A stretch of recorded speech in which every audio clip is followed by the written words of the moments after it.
This week's listener of the week is Adamant Adam. Adam, thank you so much for leaving us a 5-star review. And for those of you listening, if you leave us a 5-star review below, you might be next week's listener of the week. Week. This week on Commercial Real Estate Secrets, we have Sanat Patel. Mr. Patel is the Chief Lending Officer and co-founder of Avana Companies. Thank you so much for being on the show today. Thank you for having me, Leah. Looking forward to it. Likewise. So, Mr. Patel, if you don't mind telling the audience who you are, where you come from, and what you do. Sure. As you said, name is Sanat Patel. My role is the Chief Lending Officer of Avana Companies and a subsidiary of Avana Capital. My role is to help borrowers attain their financial objectives in the projects that they're looking to develop in commercial real estate space, whether it's to acquire a piece of property or to build a piece of property. My role is to figure out what they're doing and make a lending decision so that they can attain their project. How long have you been in the lending industry? I'm going to date myself by saying this, but I've been in the lending industry for 30 plus years and enjoyed every bit of it. Has it always been commercial? It has always been commercial since, I think the first 2 years was consumer banking, but after that it's always been commercial. Okay. So you've seen quite a bit if you've been doing commercial lending for a few decades now. Yes, I think I've gone through cycles, quite a few cycles myself. And at each one, you kind of take a step back and you go, didn't see that one coming, but then you kind of learn from each one and you kind of say, this one goes in the books. So for me, it's always been approaching this industry, the commercial real estate industry, as saying, never think that you've got it down science to the T. Understand that it's always a learning industry. Commercial real estate is a very humbling industry that way because it's like you said, well, there's no rule book, there's no playbook. You try to practice ethics, but you're at the whim of so many variables that you are completely out of your control. You're just along for the ride and hope to learn from your past mistakes and from the past and apply it to the future and create wins for everybody ahead. So I have here that you have a looking back to look ahead approach to market analysis. Can you share some color and light on that? Yeah, I mean, having gone through 3 decades of being in this industry for 3 decades, you have to look back to see what signs can you look in this present today were relevant in the past. And if you can identify those signs and then say, okay, what happened after that? Then you are able to say, okay, this with some degree of certainty, this could happen. And then in the present day, you look for all those things that happened in the past. Say, okay, this happened. To what degree of variation was it more relevant or not relevant? And then hopefully with that, you make good decisions. That's my approach, is always look back, but look forward and learn from the past to get ahead. Can you share some light on the current lending environment that we're experiencing in 2024? Yes. Well, let's just take back like a couple of years. We went through low interest rate, a pandemic that was then followed by some mass expansion in the economy, with the government pouring a lot of money into the economy. And now we have inflation pressures. So when I look back to the prior century, which part of that century affected that? Was it in the 60s, the 70s, or the 80s kind of thing? And you learn a little bit from each one of that. And then so in the current environment, you have inflation, you have adjusting real estate prices, namely office assets are being repurposed, hospitality is doing great, multifamily, there's a housing shortage, there's an expansion that.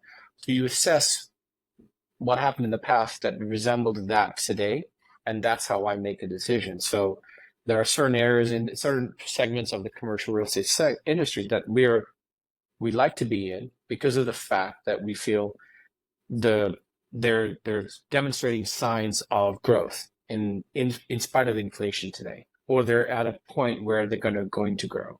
And so that's what we're focused on, those markets that we're heading into. What are some markets that you are enthusiastic about lending on right now? From a geographical perspective, we look at the markets that are experiencing growth in terms of migration. So, you look at the Smile States in the U.S., basically, which is the southern south, from the northeast to the southeast, northwest to the south, to the northeast, in that way, the Smile over the USA map.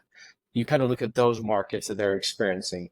They've got companies that are growing, demographics, people wanting to move into the markets, whether it's depending which age of the demographic you're looking at. That's what we're looking at and seeing and those markets are desiring services such as hotels, apartments, office buildings, restaurants, things like that. That's the markets we're going after. The Smile States, I would say, is a great way to look at it.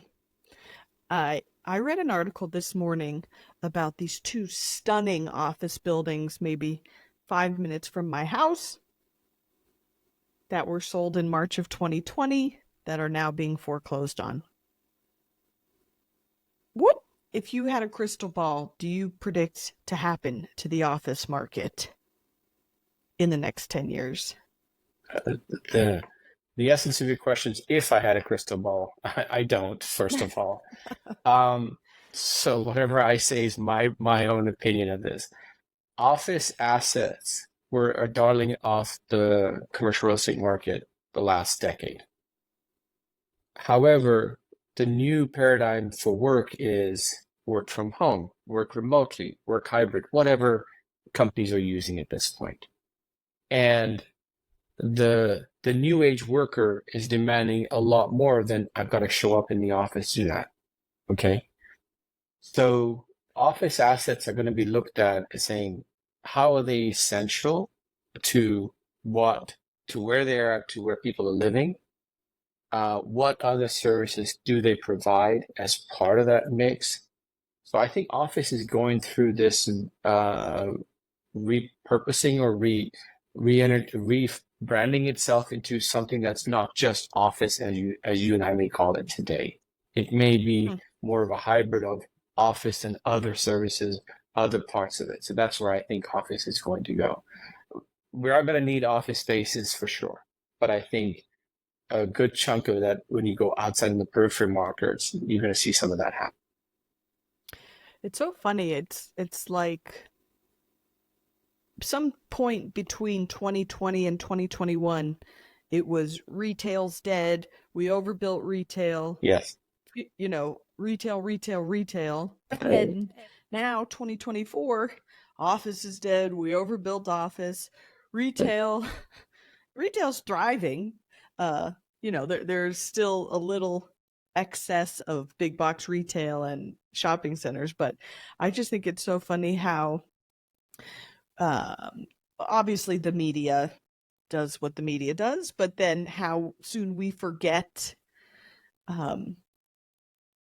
the fear mongering and just these trends in the news. It's just fascinating. And I like to talk about it because I want to be able to look back on this in 10 years and laugh about what the next asset class that is dying. But like I always say, don't pull out your tissues for most of your local landlords. Hopefully they haven't, hopefully they're not over leveraged. Now, speaking of leverage, how do you assess your buyers? Or excuse me, borrowers. How do you assess your borrowers? Before I answer that question, something you had said, when we started the conversation, we had commercial real estate is one of those industries that the variables change on a daily basis, if not monthly to yearly. So you have to be attuned to that. Keep that in the backdrop of your mind as it relates to assessing borrowers. So you have to look at borrowers very much like how have they weathered the storm? How have they gone through? What is their experience in looking back so that they can look ahead? So often when I sit down with a borrower, my first questions are, tell me about your experience, and please don't leave out the good details and the bad details, because most borrowers will give you the rosy picture, but you also want to know the thorny picture as well to say, hey, what lessons have you learned along the way? So what I'm looking for when I meet with borrowers in leverage or anything is assessing their experience and how they've weathered changes in the market, because that tells me their ability to how they'll adapt on a go forward basis. Because I'm making a lending decision based on data from the past with some information about some predictions of the future and saying, but I'm relying really on their behavior in the past to assess how they'll behave in the future. So let me ask you, how do you mitigate your risk in understanding a person's capabilities? You ask them about the things that they've not been successful at and why. What were the circumstances that led to them not being successful? And at the end of the day, it's an assessment of character, because in commercial real estate, the asset will pay me back or will be the collateral I'm secured against. But it is the borrower, the guarantor, that is going to sign the check or authorize payment out of their bank account. So I'm making that assessment, that their ability to say, I have to make this obligation good. And that's what I'm looking at. Wow, it's super interesting. Are you finding that any are you finding an uptrend in foreclosures, and are you seeing an uptrend in issues in your environment in the lending space, or Knock on wood, we've not experienced distress in our portfolio. And I mean, knock on wood. And that makes me lucky today. But I also am looking at, because if a borrower picks up the phone tomorrow and says, I have this problem because a large tenant moved out or something like that, then how do I plan for that and how do I assess that with the borrower? So I've not seen it personally in our portfolio. So, and I'm thankful and I'm thank the gods for that. But I have noted signs, you've seen what you've read in the papers that I read. The CMBS delinquency rates have gone up. The level of office foreclosures has gone up and things like that. But we've been blessed that we've not seen that in our portfolio, and we've got a pretty diverse portfolio. But we've also niched into certain asset classes where we get to know our borrower and do that character assessment that I explained to you before, which is a little bit more deeper dive.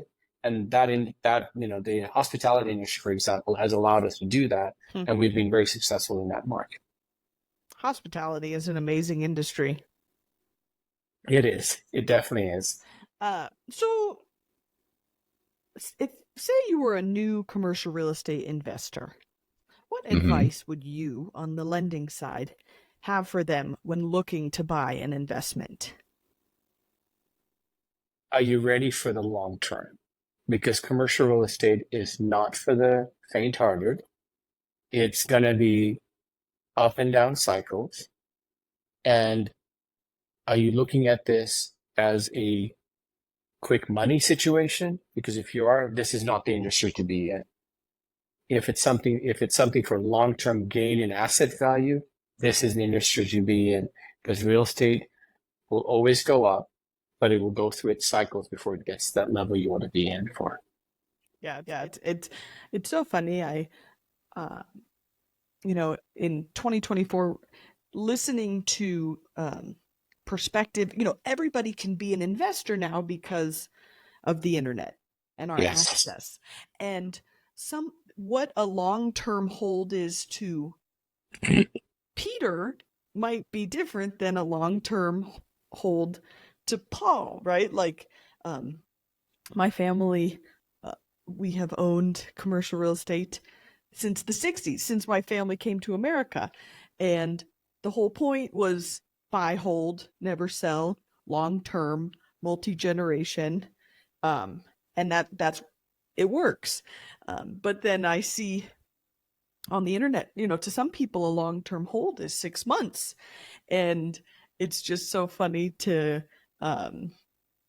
understand different interpretations of the modern investor, because um, my reality might not be your reality, and but it's like you said with commercial real estate. Um, my father, who's a mentor of mine, always said, all you have to do is nothing, and the longer you can wait, the more you can extract. So I think that's really great advice for the listeners. I think that you just came up with a great quote. Wait and you will win. At the end of the day, that's the message, really. And that's the message I would tell any commercial real estate investor starting today. You're right. You pointed at your phone that everybody can become a commercial real estate investor because of access. At the same breath, the ability of technology has made people think that it shouldn't be long term. It should be 6 months or 3 months or 9 months. But it's tested that, and your father's a testament of that, as you said.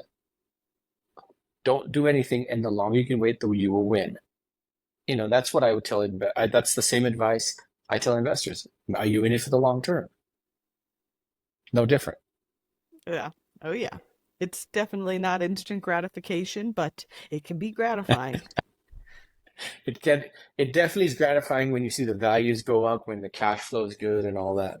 But understand, there's another side of that too, and that's the down cycle, and you have to be ready for that and plan for that and hope it never happens, basically. Well, yes, love it. So, Sanat, what makes you Yes. happy with what you do in commercial real estate and lending? Let me give you a brief story, and if you just humor me for just a second. This is a hospitality property that was. We were brought in to help a borrower build a property in Central California. Unfortunately, this individual's father had passed away several years back, and when him and I started talking, we started talking about our respective fathers, and mine had passed away a while back as well. And we just exchanged stories. And I told him this is what my father had said to me about, helping borrowers achieve what they want to do, and not making it about profit, but making it about their family and their legacy.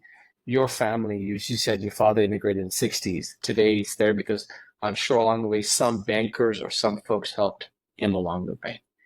That's the legacy, that's the thing that gives me happiness. With this borrower specifically, I remember when he opened the property, he said, "This was my father's dream and you helped me make it a reality." To me, that put me on cloud nine completely, because that to me was the reason I do what I do. And I get up and do what I do in the commercial real estate industry every day. So I look forward to doing it for many, many years more as well. So that's what makes me happy. Hey, I believe in the American dream, and it's cool to help others Yes. discover their own interpretation and find their own dream. So, Yeah, absolutely. yeah. Sanat, where can the listeners contact you or follow you or find you if you Sure. so dare? Sure. I'm accessible on LinkedIn. The name Sanat Patel's there. I can be found on our company's website, which is www.avanacompanies.com or www.avanacapital.com. And then separately, if they want my office line, I can give it to them on the phone if you want me to, on this web if you want. But it's 623-878-0258.